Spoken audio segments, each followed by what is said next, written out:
So when you're a business, one of the things you do want to do is look for incentives. Look for business parks.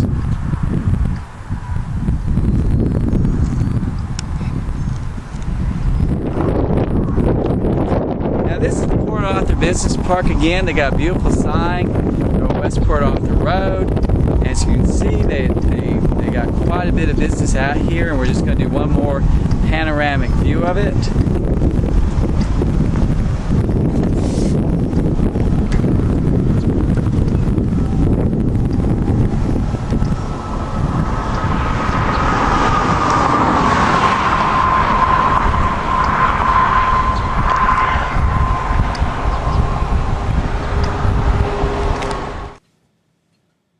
Hi, this is Mark Sokolow, and I'm an attorney in Texas, and I teach political science and business law.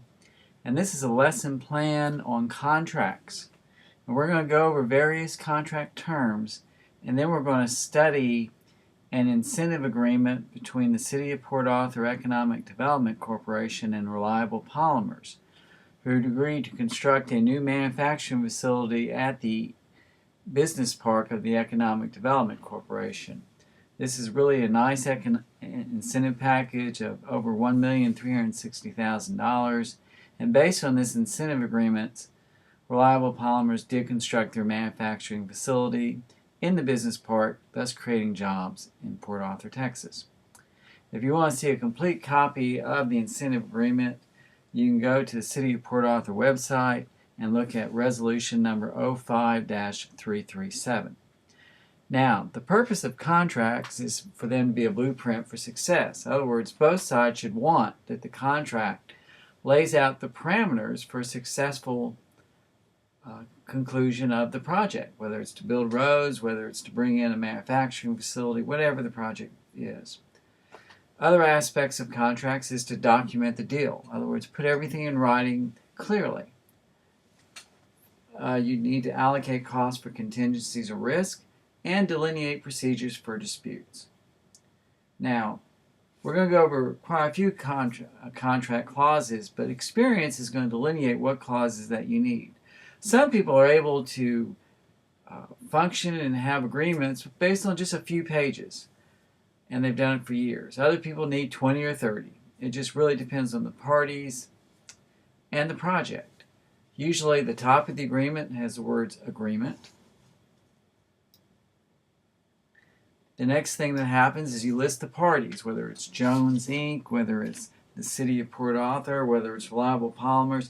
You list the parties, and you also try to describe who they are. Are they a city? Are they a corporation? Or is it a partnership?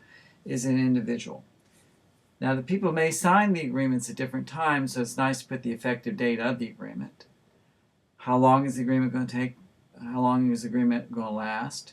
If you're going to be selling goods or services or provide goods and services, you need to have a really good and clear description of the goods or services. You can have a force majeure clause. Let's say you have a construction project and deadlines. If there's a hurricane, you need to decide, well, what happens? Is everything going to be delayed? If you are selling goods or services, where are they going to be delivered? Just don't assume it.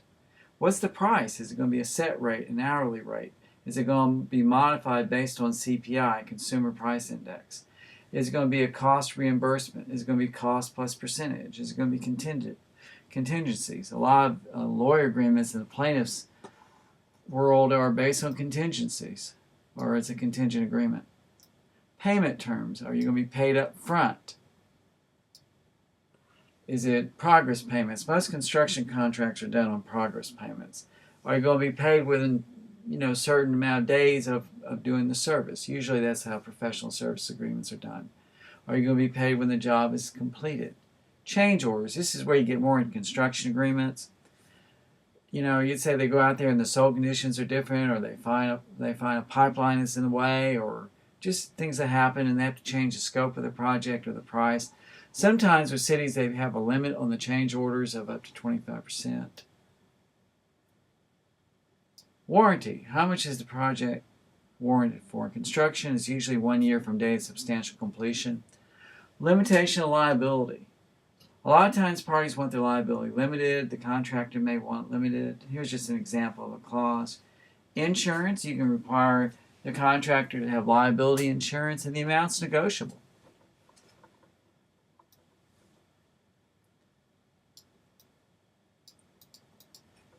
Construction contracts usually have performance bonds and payment bonds, are issued by like Travelers or Safeco. Performance bonds are issued to ensure the completion of the project, just in case you hire someone and the contractor goes bust. The insurance company will pay for a replacement contractor to come in. Payment bond, that's a bond that's ensuring the payment of the subcontractors.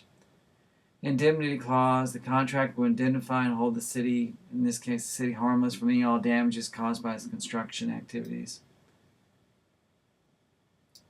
Venue, this is just where, if there's going to be litigation, where it's going to take place. You have a company in Houston doing business in Jefferson County.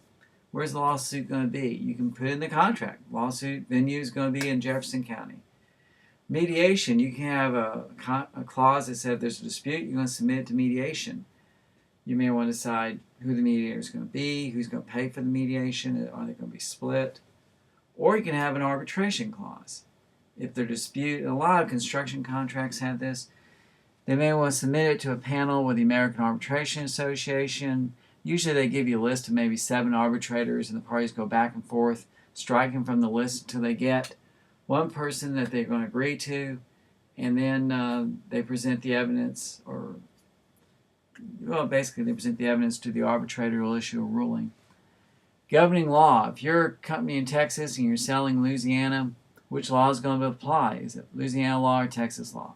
The agreement can say which law applies. In this case, you can say the laws of Texas apply.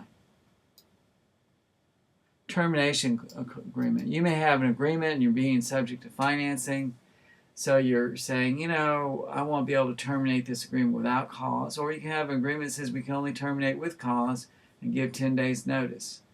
An entire agreement clause simply says this is the entire agreement, supersedes any other agreements or oral agreements.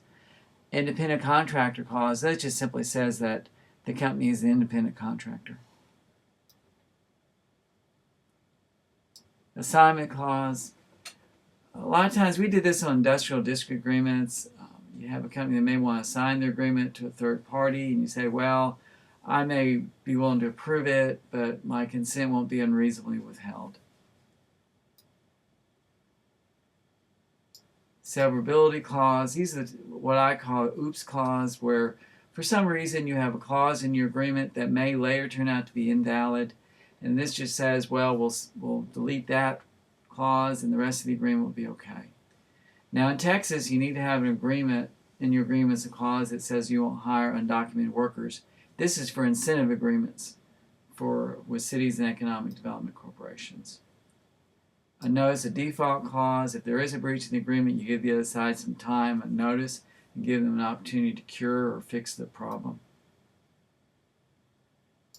Delay damages. You see this in construction agreements. You give them a set amount of time to work.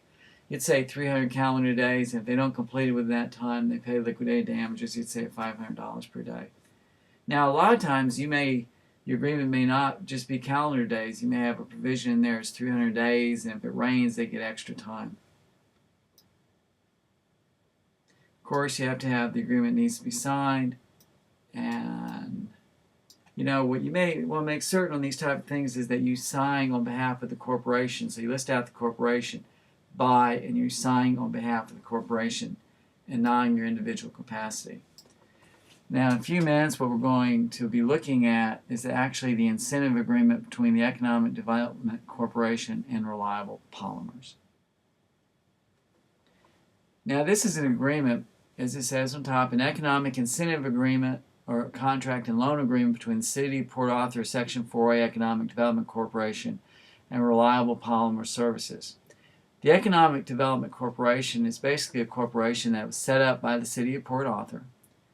It is funded by sales tax, so when you buy goods in the city, you pay a little extra money, and that's sales tax. And a portion of that sales tax goes back to cities, and the cities can actually delegate that small amount of sales tax to an economic development corporation to facilitate economic development projects. So in this case, the Economic Development Corporation actually has a business park that they have developed, which is basically a vacant piece of land with roads and utilities. And what they try to do is attract manufacturing facilities to come to their business park. Now, this economic incentive agreement with Reliable Polymers is an incentive of $1,360,000. Now, it starts off telling you it's an agreement, and this agreement is going to last from 2005 to 2011. 2005 to 2011. The parties is the City of Port Arthur Section 4A Economic Development Corporation and Reliable Polymer Services, which is a joint venture of Industrial Transportation, Inc., a corporation headquartered in Beaumont, Texas, and Goldsmith and Eggleton, Inc., a corporation headquartered in Wadsworth, Ohio.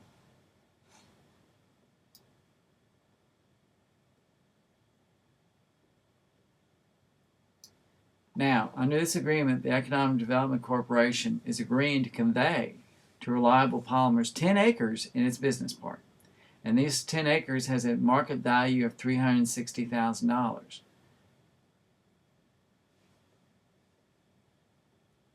Furthermore, the Economic Development Corporation is willing to pay up to $1 million of the cost for Reliable's 75,000 square foot rubber reprocessing and service building. So this is a $1,360,000 package. Reliable Polymers is going to pick an architect and general contractor who will build the facility. Now, for the Economic Development Corporation, they want companies to come into their business park and, of course, to hire employees. Reliable is agreeing to hire at least 23 employees by June 1st, 2006, employ 51 or more by November 1st, 2008, and will sustain employment of 51 or more for the remaining life of the contract.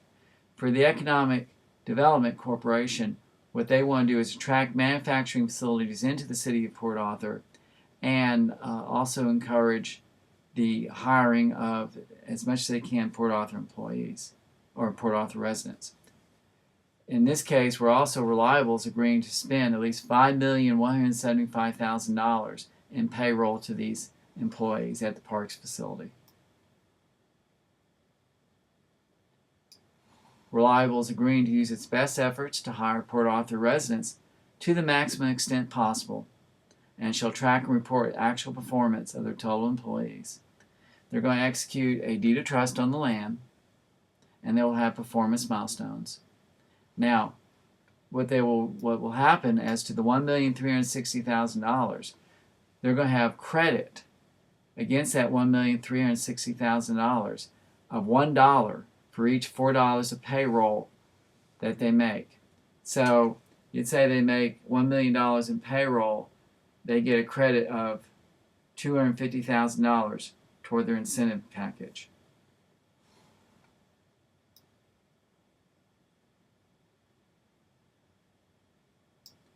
This is basically a milestone schedule for the project. By May 30, 2006, they expect the 75,000 square foot building to be constructed. By June 30, 2006, they expect 23 full-time permanent employees to be hired with a payroll of $600,000. And then you can kind of see how they go through it. By November 30, 2006, they expect $1 million in annualized payroll. And then by November 30, 2008, they expect 51 full-time permanent employees and annual payroll of $1,350,000.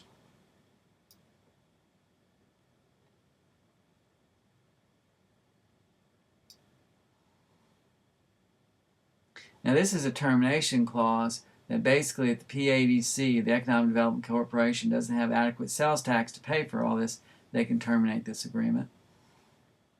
Now in terms of Reliable, if they fail to perform under their agreement, then the grant of $1,360,000 will be converted to a loan minus any credits, which the credits are monies that they spent, a portion of the monies they spent for payroll to employees.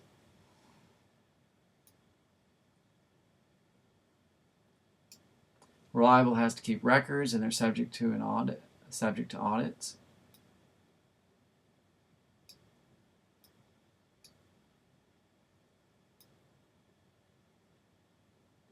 Here's a hold harmless clause. Reliable agrees to hold harmless the Economic Development Corporation, City of Port Arthur, from any and all claims and causes of action pertaining to this agreement and the use of their funds.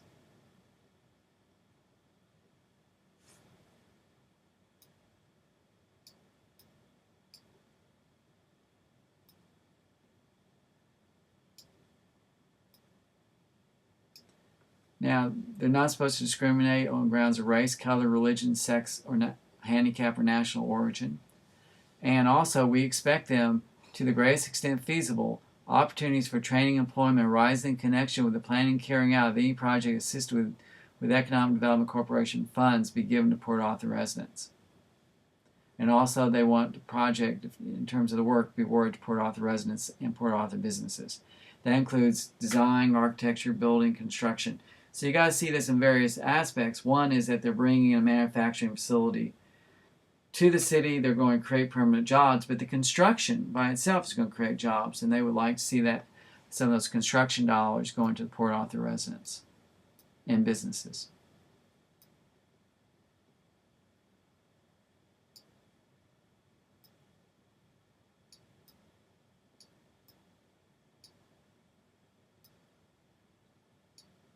In the event of a default or in the event of a breach, they can declare the commercial promissory note, which is attached here to, immediately effective, and then they can exercise its default remedies under the default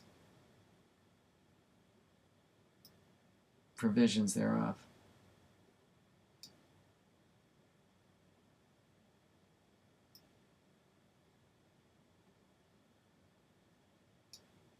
Attached to the agreement is a commercial promissory note, industrial park covenants and restrictions, a deed of trust.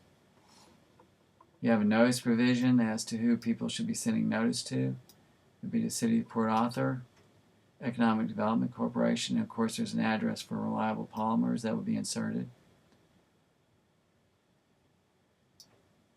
Now, the way these agreements were drafted, they were originally drafted by the attorneys for the Economic Development Corporation, and then they were submitted to the City of Port Arthur for approval.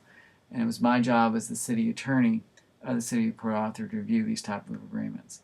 And this agreement was approved by the City of Port Arthur by resolution number 05-337.